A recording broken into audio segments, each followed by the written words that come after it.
এই সরকারও যে লুটপাট করছে, এই সরকারও যে জোট চুরি করছে, এটা তো অন্তত আসিফ মাহমুদ সজীব ভুঁইয়া এইসব কর্মকাণ্ডের মধ্যে দিয়ে স্পষ্ট হচ্ছে। শুরু হলো রক্তাক্ত জুলাই। 2024 সালের এই দিনে সূচনা হয় বৈষম্য বিরোধী আন্দোলনের চূড়ান্ত অভিযাত্রা। এদিকে আজ পহেলা জুলাই ডক্টর ইউনূসের কর্মকাণ্ড নিয়ে তুলপাড় চারদিক। গত বছর ঠিক এই দিনে সমন্বয়করা প্রাণ বাজি রেখেছিল। এক বছর পরে সে নতুন ইতিহাস তৈরি হয়। শেখ হাসিনার কপাল খুলতে যাচ্ছে। স্থানীয় সরকার চলছে না, জনগণ ভোগান্তির শিকার হচ্ছে, প্রতিষ্ঠানগুলোতে বিশৃঙ্খলা দেখা দিচ্ছে। সেই ফ্যাসিবাদকে এখন বিভিন্ন দল গোষ্ঠী রাজনৈতিক স্বার্থে পুনর্বাসন করছে। বেশি শক্তির যে রাজনীতি, এলাকা নিয়ন্ত্রণের যে রাজনীতি, গভীর এক সংকটের দিকে বাংলাদেশ যাচ্ছে, এ কথা অনেকেই জানেন। এবং নতুন করে যে জিনিসটা শোনা যাচ্ছে যে রাষ্ট্রপতি শাহাবুদ্দিন চুপ্পুকে বাদ দিয়ে সেখানে বিএনপি চেয়ারপারসন খালেদা জিয়াকে রাষ্ট্রপতি হিসেবে বসানো হতে পারে। এই জুলাই সন্ত্রাসীরা তারা একটি সশস্ত্র বিপ্লবের প্রস্তুতি নিচ্ছিল এবং আসিফ মাহমুদ সজীব ভুঁইয়া নিজেও যমুনা টিভিতে একটি সাক্ষাৎকারে বলেছিলেন যদি এই আন্দোলনে তারা সফল না হতো তাহলে তারা সশস্ত্র বিপ্লব করত। সেই কথাটিকে আজকে বাস্তবে পরিণত হলো যখন এয়ারপোর্টে বিমানবন্দরে যখন আসিফ মাহমুদ সজীব ভুঁইয়ার লাগেজে যখন গোলাবারুদ, যখন আগ্নেয়াস্ত্রের গুলি এবং ম্যাগজিন যখন পাওয়া যায়। দেশটা মগের মুল্লুক এবং মবের মুল্লুক দুই মিলে একাকার। মগের মুল্লুক জানেন তো? ইদানিং আমরা মব নিয়ে অনেক আলোচনা করছি। বিভিন্ন জায়গায় মব তৈরি হচ্ছে, নানা রকম কর্মকাণ্ড তারা করছে, অপরাধ করছে। অবশ্য সরকারের প্রধান উপদেষ্টা প্রেস সচিব মবকে আবার প্রেসার গ্রুপ বলার চেষ্টা করছে। ডক্টর ইউনূস, সেনার প্রধান মিস্টার ওয়াকার, হচ্ছে সার্জিস হাসনাত, এরা তো সবচেয়ে বড় ইম্পর্টেন্ট ব্যক্তি আওয়ামী লীগের টার্গেটে। নতুন করে আমাদের মহামান্য রাষ্ট্রপতিকে অপসারণ করবার একটি প্রেক্ষাপট উস্কিয়ে দেবার চেষ্টা করেছে। যে কোনো সময় যে কোনো কিছু ঘটে যেতে পারে। প্রধান উপদেষ্টা থেকে শুরু করে পুরো উপদেষ্টা পরিষদ সবার ক্ষেত্রে যে কোনো সময় যে কোনো ঘটনা ঘটে যেতে পারে। হ্যাঁ, দেশের মধ্যে যে কোনো সময় যে কোনো ঘটনা ঘটে যেতে পারে এবং আজ পহেলা জুলাইকে কেন্দ্র করে আরও অনেক চাঞ্চল্যকর ঘটনা ঘটে। দর্শক শ্রোতা, গত বছর 2024 সালে ঠিক এই দিনে সমন্বয়করা জান প্রাণ দিয়ে শেখ হাসিনার বিরুদ্ধে মাঠে নেমেছিল। আজকে কি হচ্ছে? আজকে ডক্টর ইউনূসের অনেক কথা সামনে আসতেছে, তার অনেক কার্যক্রম এবং সমন্বয়করা গত এক বছরে আমাদের দেশটাকে কি কি করেছে এই নিয়ে অনেকে তাদের পক্ষে কথা বলে, বিপক্ষে কথা বলে এবং তাদের কার্যক্রমগুলো সামনে এনে সরাসরি আন্দোলন করে। দর্শক শ্রোতা, দেশের বর্তমান পরিস্থিতি কিন্তু অনেক চাঞ্চল্যকর ঘটনা ঘটতেছে। সেই ঘটনাগুলো পর্যালোচনা করে আমরা অনেক তথ্য এবং ভিডিও পাই। সবকিছু আপনাদের সামনে ধারাবাহিকলি তুলে ধরবো যে আজকে পহেলা জুলাই কি হচ্ছে এবং সর্বশেষ ডক্টর ইউনূসের উপর কি প্রভাব পড়ে। আসুন আমরা কথা বাড়াচ্ছি না, আমরা সরাসরি ভিডিওর মূল আলোচনায় চলে যাচ্ছি। কত হাজার বোল্ডের যে একটা শট খাইলাম, সত্যি মানে অবাক হয়ে গেলাম। পাক্কা অলমোস্ট এক বছর পরে আওয়ামী লীগের নেতা কর্মীদের মানে এইভাবে একজন ঢাকা আপনার ইম্পর্টেন্ট একটা জায়গার মতো ওসিকে চরমভাবে একটা থ্রেট দিলেন। ইভেন তিনি এটা পর্যন্ত বলেন যে বাংলাদেশে জঙ্গিবাদীরা জামাত, এনসিবি সহ যে যারা আছে, এখানে বিএনপির নাম নেয় নাই, তবে জামাত রাজাকারের উপরে বেশি ক্ষিপ্ত। এরা যদি 50 হাত মাটির তলেও ঢুকে সেখান থেকেও বের করে হলেও এদেরকে চরম শাস্তি দিবে, যেটা নাকি মানে বাংলাদেশের মানুষ তাকিয়ে তাকিয়ে দেখবে এবং ইতিহাসের পাতায় লেখা থাকবে যে মির্জাফর আর রাজাকারদের কিভাবে শায়েস্তা করলো বাংলাদেশের জনগণ, মুক্তিকামী জনগণ। দর্শক বন্ধুরা, ওনার টোটাল যেই বক্তব্যকে কেন্দ্র করে ইভেন আপনার ডক্টর ইউনূস, তারপর হচ্ছে সেনার প্রধান মিস্টার ওয়াকার, তারপর হচ্ছে সার্জিস হাসনাত, এরা তো সবচেয়ে বড় ইম্পর্টেন্ট ব্যক্তি আওয়ামী লীগের টার্গেটে। তবে ভাই, এটা কিন্তু জেনুইন আপনাকে মানতেই হবে। দেখেন, বর্তমান আওয়ামী লীগ ক্ষমতায় নাই, কিন্তু উনি বারবার একটা কথা কিন্তু আকার ইঙ্গিতে বলছে, শুধু ইভেন উনি থ্রেট দিছে, উনি আপনার টাইম লাইন পর্যন্ত বেঁধে দিছে যে আগামী 2 মাসের ভিতরে উনি যদি ওনার কার্যক্রমগুলো যদি বন্ধ না করে তাহলে এই ওসির বাসায় যাবে আগামী 2 মাসের ভিতরে। কোন দিন যাবে সেটা তো বলে নাই, আর সেটা কেউ বলবেও না, কিন্তু আগামী 2 মাসের ভিতরে যে কোনো এক সময় ওসির সামনে গিয়ে তারপরে নাম ভাঙাবে যে আমি অমুক, আমি তমুক। এই হচ্ছে বর্তমান আওয়ামী লীগের পাওয়ার। তো বর্তমান আসলে দেখেন, একজন পুলিশ অফিসার, ঠিক আছে, মানে ওনার যদি এরকম নাজাহেল অবস্থা হয়, আর এই থ্রেটটা যদি সার্জিস হাসনাত শোনে, এই থ্রেটটাতে শুধু পুলিশ অফিসারকে দিছে সেটা না, কিন্তু বাংলাদেশের জঙ্গিবাদীদের প্রত্যেকটা ব্যক্তিকে দিছে। যেমন 5 আগস্টের যারা নাকি মাস্টার মাইন্ড, সাইডম্যান, আপনার ক্যামেরাম্যান, যে বা যারা ছিল, প্রত্যেকের জন্য এই বক্তব্যটি একটু বুঝে নিয়ে আকার ইঙ্গিতে কিন্তু দিছে। ডোজ কিন্তু ভালো ছিল, 50 হাত মাটির তলে ঢুকে গেলেও সেখান থেকে কলার টেনে কিংবা কান টেনে বের করে সাজা দিবে এবং বাংলাদেশের মানুষ তাকিয়ে থাকবে। এখানে আমি আরো একটা কথা বলতে চাই যে আমি যেটা মনে করলাম কি জানেন পুরো বক্তব্য জুড়ে, সেটা হচ্ছে ভাই বাংলাদেশের বর্তমান সবচেয়েতে আপনার জঘন্য যদি কোনো পেশা থাকে, আপনার নির্লজ্জ যদি কোনো পেশা থাকে, যাদের কোনো সম্মান নাই, যাদের কোনো আত্মসম্মান বোধ নাই, যাদের কোনো ব্যক্তিত্ব নাই, যাদের কোনো বাংলাদেশের মানুষের কাছে দাম নাই, শুধু ঘৃণা আর ঘৃণা, যেদিকে যাবেন সেদিকে ঘৃণা।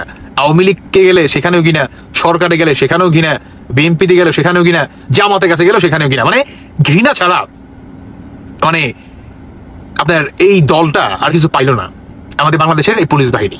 দেখেন মানে আপনার আমার মনে হয় কি জানেন যে শেখ হাসিনা সরকারের পতনের পর সবচেয়ে যদি ভাই ভুক্তভোগী, আপনার হয়রানির শিকার, গুমের শিকার, ইভেন এখন পর্যন্ত থ্রেট ফ্রি না থাকে, সেটা হচ্ছে আমার মনে হয় ভাই নাম্বার 1 যদি তালিকা করা হয় পুলিশ থাকবে 1 নম্বরে, আমার মনে হয় ব্যক্তিগতভাবে। তবে যাই হোক, আমি একটা কথাই বলতে চাই আওয়ামী লীগের নেতাকর্মীদের উদ্দেশ্যে, ভাই ভালো লাগলে নিবেন, না লাগলে না নিবেন, সেটা আপনাদের ব্যক্তিগত ব্যাপার। তবে হ্যাঁ, এই ধরনের থ্রেট দেওয়াটা এই মুহূর্তে কিন্তু ভালো জিনিস না। আপনি একটু আকার ইঙ্গিতে বলতে পারতেন যে যারা নাকি এগুলো ঘটাইছে প্রত্যেকটাকে আমরা সর্বোচ্চ আইনের আওতায় আনবো, এভাবে বলতে পারতেন। আপনি 26 জানা কয়টা মার্ডারের অধিকারী, মার্ডার আপনি করছেন, আপনি মানে খুব মানে কি বলে মানে প্রাউড ফিল নিয়ে আপনি বলতেছেন আপনি আমাকে চেনেন, আমি অমুকটা মার্ডারের অধিকারী বা এটা সেটা। এটা কিন্তু ঠিক না। কেমন এতে বাংলাদেশের জনগণ আস্তে আস্তে আপনাদেরকে ভালোবাসতে শুরু করছে, কেমন ভালোবাসা নষ্ট হয়ে যাবে, এমনটা করা যাবে না। কোনো সময় যে কোনো কিছু ঘটে যেতে পারে, প্রধান উপদেষ্টা থেকে শুরু করে পুরো উপদেষ্টা পরিষদ সবার ক্ষেত্রে যে কোনো সময় যে কোনো ঘটনা ঘটে যেতে পারে। গত বছরের অগস্টে যেমন কল্পনা করেননি, ঠিক তেমনি যে কোনো সময় যে কোনো ঘটনা ঘটে যেতে পারে। ঘটে যাবার কারণটা হচ্ছে দেখুন, এই যে জুলাই সনদ প্রকাশ করতে সরকার সরকারিভাবে ইতিমধ্যে ব্যর্থ হয়েছে এবং নানা কিছু করতে ইতিমধ্যে নানা রকম ব্যর্থতা এসে জেঁকে বসছে এবং দেশের পরিস্থিতি ক্রমেই খারাপ হচ্ছে। এভাবে কিন্তু খুব বেশি দিন চলতে পারে না। আজকে 1 বছর যাবৎ এই পিনাকি ভট্টাচার্যরা, আমি সম্মান রেখেই বলছি, সম্মানের কাজ যদিও করছেন না, বাংলাদেশে মব সৃষ্টির অন্যতম স্রষ্টা একজন পিনাকি, একজন ইলিয়াস। আজকে সামাজিক এই দেশটা তো আপনারও ভাই, আপনাদেরও। আপনারা এই দেশকে যেভাবে বিশৃঙ্খলার মধ্যে নিয়ে গেছেন, এই বিশৃঙ্খলা দেশকে কোথায় নিয়ে যাবে? এবং সর্বশেষ যখন জুলাই সনদ হচ্ছে না, বিপ্লবী সরকার হচ্ছে না, সংবিধান স্থগিত হচ্ছে না এবং সেনাপ্রধানকেও গত 1 বছর যাবৎ পিনাকি ভট্টাচার্যরা অপসারণ করছেন, অথচ অপসারণ করতে যখন পারছেন না তখন মহামান্য রাষ্ট্রপতির দিকে নজর। আরো দেখুন কতটা কৌশল।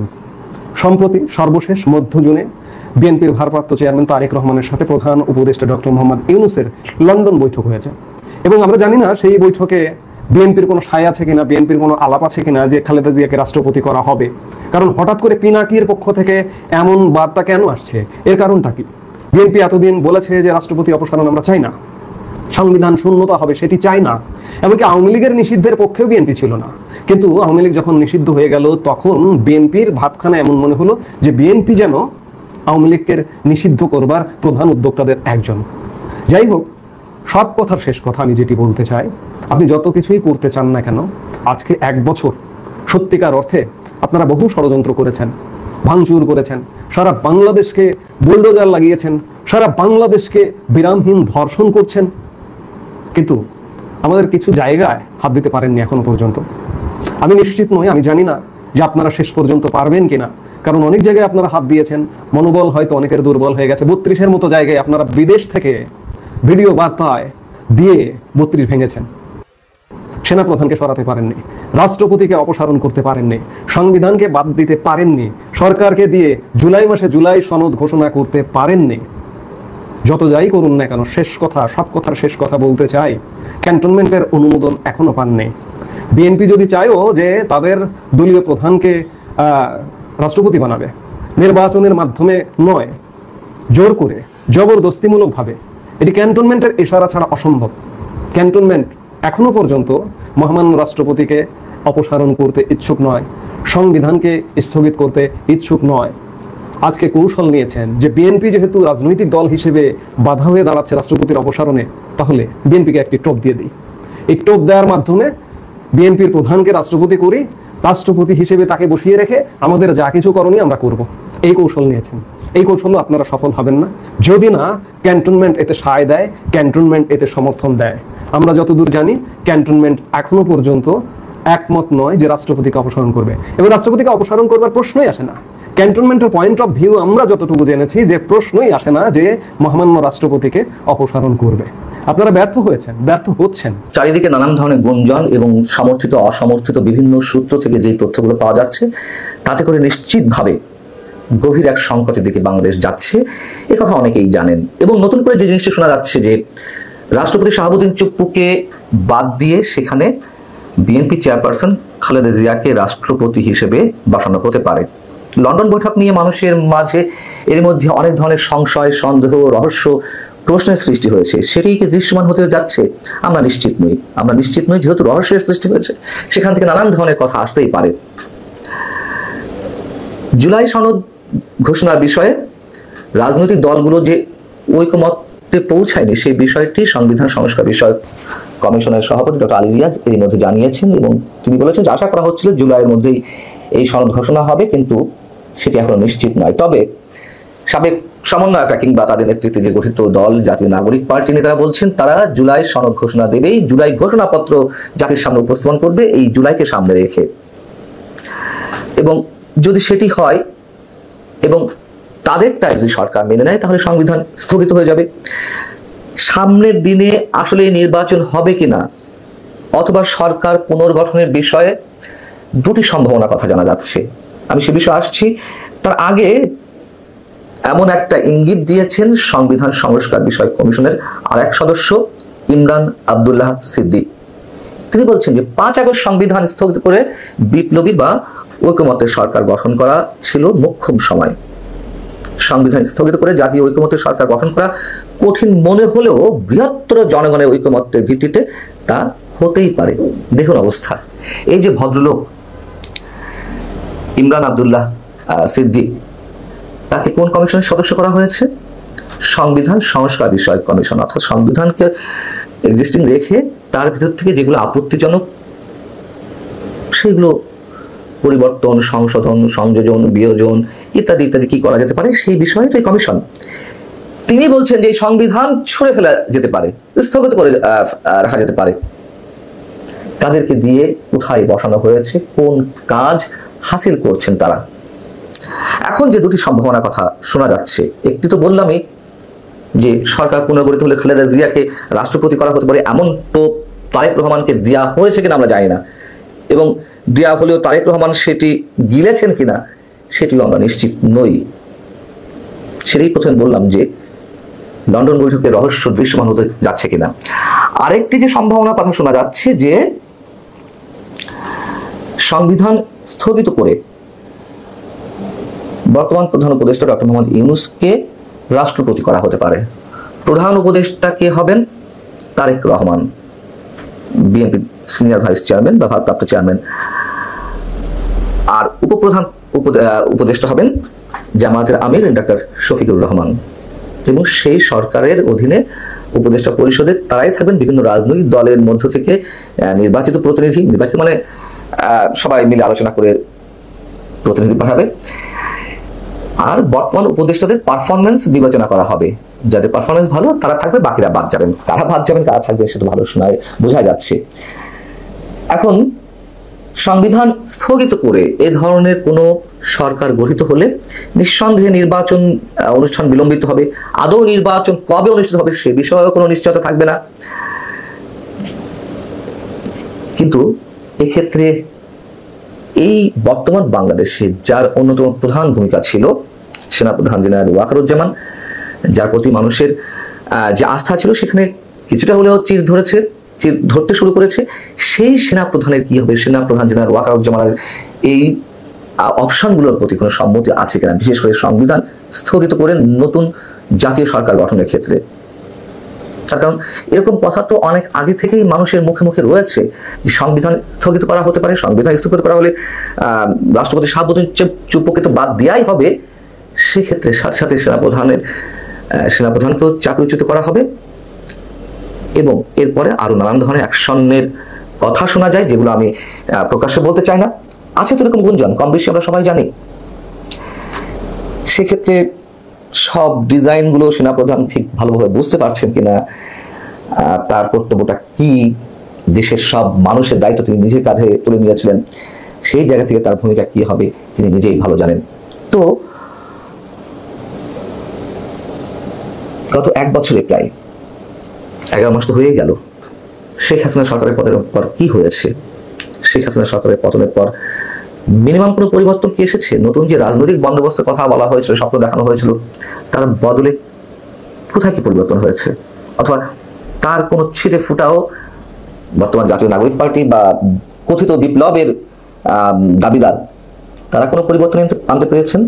ডক্টর মোহাম্মদ ইউনূস কিছু করতে পেরেছেন? ঘুষ, দুর্নীতি, আমলাতন্ত্রের কোনো অবসান হয়েছে?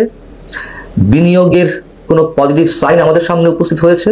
অর্থনীতির চাকা যে খুব ভালোভাবে ঘুরছে বা ঘোরা শুরু করেছে, তার কোনো দৃষ্টান্ত স্থাপিত হয়েছে? কিছুই তো না। বরং তার বদলে এই যে কথাগুলো বললাম, সব জায়গাগুলোর ক্ষেত্রে নেগেটিভিটি আরো বেশি করে আমাদের সামনে উপস্থিত হয়েছে। বেকারত্ব, বৈষম্য, দারিদ্র্য আরো প্রকট আকারে জেঁকে বসেছে জাতির কাঁধে। সেই জায়গা থেকে নির্বাচন নিয়ে একটা টালবাহানা, অনিশ্চয়তা শুরু থেকেই লক্ষ্য করতে পারছি। বিশেষ একটি গোষ্ঠী ক্ষমতার ভর কেন্দ্রে অবশ্যই তারা বেশ জেঁকে বসেছে শক্তভাবে, সাথে সাথে ক্ষমতার ভর কেন্দ্র শুধুমাত্র একটি শক্তির উপরে নির্ভর করছে না। ইদানিং আমরা মব নিয়ে অনেক আলোচনা করছি, বিভিন্ন জায়গায় মব তৈরি হচ্ছে, নানা রকম কর্মকাণ্ড তারা করছে, অপরাধ করছে। অবশ্য সরকারের প্রধান উপদেষ্টার প্রেস সচিব মবকে আবার প্রেশার গ্রুপ টুপ বলার চেষ্টা করছেন। যাই হোক, মবের কথা মাথায় আসলো, আমাদের ঐতিহাসিকভাবে আমাদের একটা মব দীর্ঘকাল থেকে, আমি ছোটবেলা থেকেই এটার কথা জানি, ফলো করি, সেখানে আমার মাথায় আছে একটা মব তৈরির ইতিহাস আছে। সেটা হলো অপরাধী বা কোনো অভিযুক্ত মানুষকে পেলে ধরে পিটিয়ে মেরে ফেলা। এটা আমাদের ইতিহাসের সমান, মানে স্মরণাতীত যতটা ইতিহাস আছে সেটার সমান বয়সী আমাদের এই মানসিকতা। চোর, পকেটমার, যে কেউকে ধরে পিটিয়ে মেরে ফেলি আমরা যদি হাতে হাতে ধরতে পারি, বা সন্দেহ যদি হয়। পরিস্থিতি এমন, কোথাও কেউ কাউকে চোর বলে তাড়া করে ধরে ফেলে পেটানো শুরু করলে অন্যরা পিটিয়ে মেরে ফেলবে। আমরা এতটাই ভয়ঙ্কর, বিভৎস, নৃশংস হয়ে উঠি ওই সময়গুলোতে। যতবারই এগুলো সামনে আসে আসলে স্থির থাকা যায় না। আর এটা ঠিক মবের ঘটনা না, গাজীপুরে গতকাল যে ঘটনা ঘটেছে সেটা আরও ভয়ঙ্কর। সেটা একটা কারখানাতে চুরির অপবাদে একজন মিস্ত্রিকে পিটিয়ে মেরে ফেলা হয়েছে। এটা গাজীপুরে একটা ভিডিও পাবলিশড হয়ে গেছে, সেটা নিয়ে বলা হয়েছে গ্রিনল্যান্ড লিমিটেড নামের কারখানায় এই ঘটনা ঘটে। নিহত শ্রমিকের নাম হৃদয়, তিনি মেকানিক্যাল মিস্ত্রি হিসাবে কাজ করতেন। মানে 1 মিনিট 16 সেকেন্ড একটা ভিডিও আছে, সেখানে দেখা যায় তাকে একটা জানালায় সঙ্গে রশি দিয়ে বেঁধে, হাত পা বেঁধে খালি গায়ে একটি সোফার পরে বসিয়ে রাখা হয়েছে। তিনি যন্ত্রণায় কাতরাচ্ছিলেন। এক পর্যায়ে হৃদয়ের মুখ ও নাক দিয়ে রক্ত ঝরতে দেখা যায়, তার জিন্সের প্যান্টেও রক্তের দাগ লেগেছিল। এ সময় আশপাশের কয়েকজনকে বলতে শোনা যায়, এত করে পিটানো হয়েছে, কিছুই হয় নাই, মরে নাই। যে বলছিল আমাদের নৃশংসতা এমন পর্যায়ে চলে যায়, মানে পেটানো না, মেরে ফেলতে হবে। ও চুরি করেছে, তাত্ত্বিকভাবে ধরে নিলাম ও চোর, আলোচনার খাতিরে ধরে নিলাম সে চোর। ভিডিওটি আরেকটা অংশে দেখা যায় হৃদয়কে হাত পা বাঁধা অবস্থায় একটি কক্ষ থেকে টেনে হিসেবে বের করছে কয়েকজন। এদের মধ্যে একজনের হাতে কাঠের লাঠি ছিল, তখনও পিঠের দিকে হাত মুড়িয়ে মাঝে লাঠি জুড়ে দিয়ে বাঁধা অবস্থায় ছিলেন হৃদয়। রশির একটি অংশ দিয়ে তার 2 পাও বাঁধা ছিল। ওই অবস্থায় কয়েকজন তাকে দাঁড় করানোর চেষ্টা করেন, কিন্তু হৃদয় ঠিক মতো দাঁড়াতে পারছিল না। পড়াই যায় না। আর এই ভিডিও, ইচ্ছেও হয়নি এই ভিডিও যদি পাওয়া যায় একটু খুঁজে দেখে, এগুলো নেওয়া যায় না। আমাদের অসভ্যতা, বর্বরতার কোনো সীমা নেই। আমরা প্রায় অনেকে নানান যুক্তি আনার চেষ্টা করি মব নিয়ে। এক সময় রাষ্ট্রীয় যে বিনা বিচারের হত্যাকাণ্ড বা ক্রস ফায়ার নিয়ে বিচার হয় না ঠিক মতো। এই যে এখানেও আমরা এখন বলতেই পারি, বাংলাদেশে তো আসলে আপনি একটা অপরাধীকে যদি, সত্যিকার অপরাধীকে যদি হাতে নাতে ধরেও আপনি আদালতে দেন, সে জামিনে বেরিয়ে আসতে পারে, তার বিচার আর খুব বেশি চলে না। সাক্ষী সহজে, বিচারের process is so long undoubtedly, এবং জামিনে বেশি বেরিয়ে এসে তারা আবারও একই রকম অপরাধে যুক্ত হয়। প্রত্যেকটা কথা সঠিক, কিন্তু সেগুলো দিয়ে, সেগুলোর ভিত্তিতে আমরা একটা মানুষকে পিটিয়ে মেরে ফেলবো, আমাদের সেই রাইট তৈরি হয়ে যায় বলে কেউ বলার চেষ্টা করেন। আর সোকল্ড বিপ্লব যারা বলছেন এই গণঅভ্যুত্থানকে, তারা এগুলোর পক্ষেই সম্মতি উৎপাদন করে গেছেন। যাই হোক, আমি এই সরকারের কাছে 2-1টা চাওয়ার ছিল। আমি প্রায় বলি যে আমি দেখতে চাইতাম যে সরকার যেই জিনিসগুলো আমাদের আগের সরকারগুলো আনঅ্যাড্রেসড রেখেছে, সেই জিনিসগুলো তারা কিছু না কিছু করবেন, সেটা আমরা দেখতে চেয়েছিলাম, কিন্তু আসলে সেটা অনেক ক্ষেত্রেই হয় না। যেমন ধরি এই যে এরকম মবের ঘটনা, এগুলো অন্যান্য সরকারের সময় খুব বেশি হয় না। আবারও বলছি, এই গার্মেন্টে যেটা ঘটেছে এটা মব না। এখানে এই গার্মেন্টে যারা আছেন, যে মালিকপক্ষ আছেন, যে অন্যান্য চাকরি করেন, তারা একে ধরে পিটিয়েছেন। এটা আবারও বলছি, এটা মব না, এটা আরও ভয়ঙ্কর ব্যাপার। এটা পরিকল্পিতভাবে তাকে পিটিয়ে হত্যা করা হয়েছে, যেহেতু সেই কারখানায় তিনি চুরি করেছেন বলে অভিযোগ দেওয়া হয়েছে। সরকারের দিক থেকে এই জায়গাগুলোতে খুব সিরিয়াস পদক্ষেপ নেওয়া হবে, আমরা এটা চাই। মানে এটা তো বটেই, এটা একেবারেই আইডেন্টিফাইড মানুষ, কিন্তু যেখানে এই মব তৈরি হয়ে মানুষকে পিটিয়ে মেরে ফেলার মতো ঘটনা ঘটবে, আমরা গণপিটুনি বলি ইংরেজিতে মব লিঞ্চিং, ওখানে মব শব্দটা আছে, তো সেখানেই খুব গুরুত্বপূর্ণভাবে সরকার পদক্ষেপ নেবেন। আমাদের এই 10 মাসের মধ্যেও বেশ কয়েকটা ঘটনা চোখে পড়েছে, আমি আগে এটা নিয়ে কথাও বলেছি, কিন্তু না, আমরা আসলে দেখি না যে এই জিনিসগুলো নিয়ে সরকার কাজ করছে। আমাদের সমাজে এই পারসেপশনও নেই যে একজন অপরাধী, সে যত ভয়ঙ্কর অপরাধী হোক, ডাকাত হোক, চোর হোক, তাকে যদি ধরে ফেলতে পারি তাকে পুলিশে সোপর্দ করা উচিত, তাকে পিটানো আমাদের রাইট নাই। আসলে খুবই কেতাবি শোনায়, কিন্তু কথাগুলো এইরকমই। আমাদের পেটানোর কোনো আইনগত অধিকার নেই, তাকে পেটালেও আমরা আসলে আইনগতভাবে অপরাধ করি আইনের দিক থেকে। আমরা আইনের শাসনের কথা যখন বলবো, একটা রাষ্ট্র গঠনের কথা যখন বলবো, তখন এভাবেই বলবো। বিচার কাজ করে না, ওটা সেটা যাবতীয় যত কথাবার্তা থাকুক না কেন, এগুলো কোনোটাই আমরা এই আলোচনায় আনবো না। সরকার এরকম কিছু কখনো করবে, এরকম ব্যাপারে কঠোর হবে, সমাজে এটাকে একটা অপরাধ হিসাবে সমাজে প্রতিষ্ঠিত করবে, এটা সবচেয়ে জরুরি। গতকালকে আসিফ মাহমুদ সজীব ভুঁইয়া যখন মরক্কোতে যাচ্ছিলেন, এয়ারপোর্টে তার লাগেজে আগ্নেয়াস্ত্রের গুলি এবং ম্যাগাজিন পাওয়া গিয়েছে। এখন এই বিষয়টি নিয়ে সারা বাংলাদেশে এবং জনমনে সবার মনে প্রশ্ন জেগেছে, তাহলে আমরা যে এতদিন বলে আসছি, সকলে যে রাজনৈতিক দলগুলো সহ সকলে যে বলে আসছিল যে এই জুলাই সন্ত্রাসীরা তারা একটি সশস্ত্র বিপ্লবের প্রস্তুতি নিচ্ছিল, এবং আসিফ মাহমুদ সজীব ভুঁইয়া নিজেও যমুনা টিভিতে একটি সাক্ষাৎকারে বলেছিলেন যদি এই আন্দোলনে তারা সফল না হতো তাহলে তারা সশস্ত্র বিপ্লব করত। এখন প্রশ্ন হচ্ছে, জনমনে তখন প্রশ্ন জেগেছিল, তাহলে তাদের কাছে কি অনেক অস্ত্রের গোলাভান্ডার ছিল, অনেক অস্ত্র ছিল? সেই কথাটি কি আজকে বাস্তবে পরিণত হলো যখন এয়ারপোর্টে, বিমানবন্দরে যখন আসিফ মাহমুদ সজীব ভুঁইয়ার লাগেজে যখন গোলাবারুদ, যখন আগ্নেয়াস্ত্রের গুলি এবং ম্যাগাজিন যখন পাওয়া যায়। তো এখন আমার প্রশ্ন হচ্ছে, এদেশের জনগণের প্রশ্ন হচ্ছে, আসিফ মাহমুদ সজীব ভুঁইয়া তাহলে কি তারা সেই জুলাই সন্ত্রাস আন্দোলনে কি তারা তাহলে সেই অস্ত্রের সাপ্লাই দিয়ে পরিকল্পিতভাবে সেই ছাত্রদেরকে গুলি করে একটি নির্বাচিত সরকারকে হটিয়েছিল? তা নাহলে আসিফ মাহমুদ সজীব ভুঁইয়ার কাছে বাংলাদেশে AK-47 ম্যাগাজিন বা গোলাবারুদ কোথা থেকে আসলো? সেই প্রশ্নটি এখন সকলের মনে মনে। আসিফ মাহমুদ সজীব ভুঁইয়ার বয়স কত? আসিফ মাহমুদ সজীব ভুঁইয়া 1998 সালে জন্মগ্রহণ করেছে। 1998 সালে যদি জন্মগ্রহণ করে তাহলে তার বয়স 26 থেকে 27। তাহলে 26 থেকে 27 যদি তার বয়স হয়, তাহলে এরকম বাংলাদেশে অস্ত্রের লাইসেন্স পেতে হলে কি নিয়ম আছে, কি নিয়মের মধ্যে তার বয়স কত হতে হয়, কত হলে ন্যূনতম একজন মানুষ অস্ত্রের লাইসেন্স পেতে পারে? বাংলাদেশের যে প্রচলিত আইন আছে সেই আইনে একজন মানুষ তার বয়স যদি 30 থেকে 70-এর ভিতরে হয় তাহলে সে আগ্নেয়াস্ত্রের লাইসেন্স পেতে পারে। কিন্তু এখানে প্রশ্ন হচ্ছে, আসিফ মাহমুদ সজীব ভুঁইয়ার বয়স কত? আসিফ মাহমুদ সজীব ভুঁইয়ার বয়স, সে জন্মগ্রহণ করেছে 1998 সালে, সেই অনুসারে তার বয়স 26 বা 27। তাহলে নিশ্চয়ই আসিফ মাহমুদ সজীব ভুঁইয়া যে অস্ত্রটি বহন করছেন সেটি অবৈধ অস্ত্র। এখন আর প্রশ্ন হচ্ছে যে বাংলাদেশের যে বর্তমানে যে নিয়ম আছে, বিধিমালা আছে, নিয়ম আছে, আইন আছে, সেই আইন অনুসারে যে কেউ যদি আগ্নেয়াস্ত্রের লাইসেন্স পেতে হয় তাহলে তাকে বছরে 2 লক্ষ টাকা আয়কর দিতে হয়। এখন এই আসিফ মাহমুদ সজীব ভুঁইয়া কিছুদিন আগেও ঢাকা বিশ্ববিদ্যালয়ের ছাত্র ছিলেন। আমি যে বিশ্ববিদ্যালয়ের ছাত্র ছিলাম সেও এই বিশ্ববিদ্যালয়ের ছাত্র ছিল। সে পড়াশোনা করতো, হলে খেত। তাহলে সে কি 2 লক্ষ টাকা আয়কর দিত প্রতি বছরে? সে কি কোনো চাকরি করতো, ব্যবসা করতো? না, কিছুই করতো না। তাহলে তার যে অস্ত্রটি, আগ্নেয়াস্ত্রটি, সেটি সম্পূর্ণ অবৈধ। এখন প্রশ্ন হচ্ছে যে এত বড় একটি অপরাধ আসিফ মাহমুদ সজীব ভুঁইয়া করেছে, যেটি নাকি সম্পূর্ণ তার লাগেজে, বিমানবন্দরে তার লাগেজে আগ্নেয়াস্ত্রের গোলাবারুদ পাওয়া গিয়েছে, এটি সম্পূর্ণ আন্তর্জাতিক নিরাপত্তা আইন লঙ্ঘিত হয়েছে। আসিফ মাহমুদ সজীব ভুঁইয়া যদি, দর্শক আপনারা তো দেখলেন এখানে কি কথা হচ্ছে। অনেকে কিন্তু অনেক কথা বলতেছে, অনেকে আলোচনা করতেছে, অনেকে সমালোচনা করতেছে দেশের বিভিন্ন অবস্থা এবং পরিস্থিতি নিয়ে। সবাই সবার মন্তব্য প্রকাশ করতেছে এবং তাদের মন্তব্যগুলো দেখে আমরা অনেক কিছু বুঝতে পারতেছি দেশের মধ্যে কি হচ্ছে এবং দেশের পরিস্থিতি ঠিক কোন দিকে যাচ্ছে। দর্শক শ্রোতা, এখানে কিন্তু বিশেষ করে সমন্বয় উপদেষ্টাদের বিষয়ে কথা হয়, আর অনেক বিষয়ে কথা হয়, আলোচনা সমালোচনা হয় দেশের রাজনৈতিক প্রেক্ষাপট নিয়ে। গাইজ, এই বিষয়গুলোর সাথে আপনারা একমত পোষণ করেন নাকি দ্বিমত পোষণ করেন, এইটা আপনারা অবশ্যই কমেন্ট বক্সে লিখে যাবেন। আর হ্যাঁ, তখন আপনাদেরকে আমরা যা কিছু দেখিয়েছি সব কিছু আমরা সোশ্যাল মিডিয়া থেকে সংগ্রহ করেছি। এখানে আমাদের নিজস্ব কোনো মন্তব্য নেই বা নিজস্ব কোনো সিদ্ধান্ত নেই। সর্বশেষ আপনাদের কাছে আমাদের রিকোয়েস্ট থাকবে, আপনারা আমাদের চ্যানেলে নতুন দর্শক হয়ে থাকলে চ্যানেলটি সাবস্ক্রাইব করবেন এবং 500 টাকা বেল বাটনটি বাজাবেন যাতে করে নেক্সট ভিডিওটা সবার আগে আপনাদের কাছে পৌঁছায়। ধন্যবাদ।